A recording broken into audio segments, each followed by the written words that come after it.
Jansangram news, बातमीची सत्यता हीच आमची ओळख।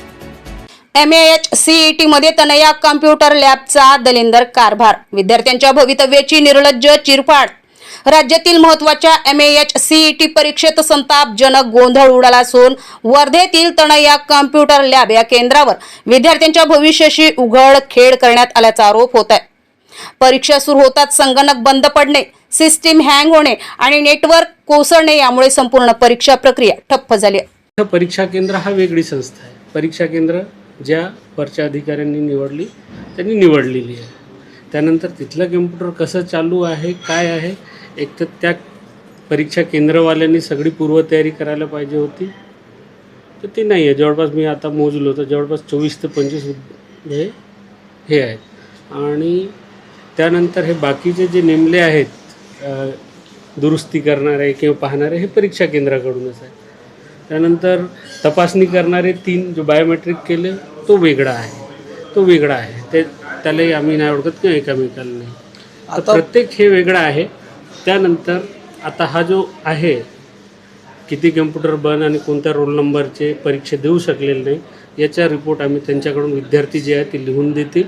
आणि त्यानंतर अख्खा पेपरच्या काळात जो झालेला आहे, किती लोकांना देता आलं नाही किंवा किती लोकांचं काय म्हणते वेळेवर हे झालं नाही, त्यांचा रोल नंबर हे मी ऑब्झर्वर म्हणून वर्त सादर करणार। 12:30च्या बॅचसाठी तुम्ही आहात। मला सांगा, आता जे नेमकं ते वेळेवर बदलवत आहे, रॅम बदलवत आहे किंवा व्हॉट एव्हर जे काही नेमकं काय करून राहिले आणि बेसिक प्रॉब्लेम काय? बेसिक यांचं म्हणणं आहे की जो मेमरी, कारण एवढा मोठा तो ऑनलाईनचा आहे ना, तर कम्प्युटर त्याची मेमरी कमी पडत आहे असं त्यांचं म्हणणं आहे। तो रॅम बनवल्यावर तर मेमरी म्हणजे चालू होत आहे आणि वापस हे होत आहे, शटडाऊन होत आहे किंवा मध्येच तो लॉगआउट होत आहे असं त्यांचं म्हणणं आहे। पूर्व तपासणीतच संगणक बिघाड असल्याचे निर्देश असूनही याच केंद्राला मंजुरी देण्यात आल्याने प्रशासनाच्या निष्काळजीपणावर प्रश्नचिन्ह उभे राहिले।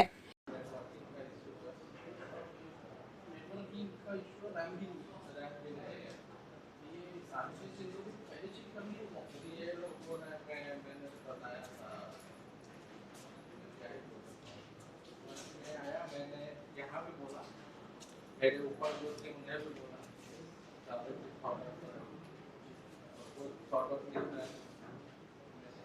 इसका जो ये है नुकसान ये कौन कर रहा है? बच्चों का एग्जाम सफल होने वाला तो नहीं, क्योंकि सिस्टम पर चलता था ना। सर सिस्टम से जो है ये इशू यहाँ के कंप्यूटर में जी सर ये मॉर्निंग में एग्जाम कर रहे थे स्विच गिर गई, स्विच बंद हो गई, नो नेटवर्किंग।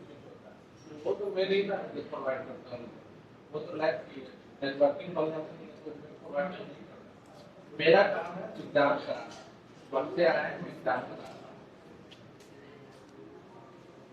ये सारे बुक करने वाले से सकाळची परीक्षा तब्बल 2 तास उशिरा संपली तर दुपारची परीक्षा संध्याकाळपर्यंत लांबली। विद्यार्थ्यांना तासनतास अडकून ठेवण्यात आले। परीक्षे दरम्यान RAM बदलण्यासारखा गंभीर प्रकार घडल्याने पारदर्शकतेवरही प्रश्न उपस्थित झालाय। 100हून अधिक विद्यार्थी त्रस्त झाले। अनेकांनी परीक्षा अर्धवट सोडली तर काहींनी लेखी तक्रारी दिल्या। तांत्रिक सुविधा, बॅकअप आणि नियोजनाच्या पूर्ण बोजवारा उडाल्याने विद्यार्थ्यांचा संताप उफाळून आलाय।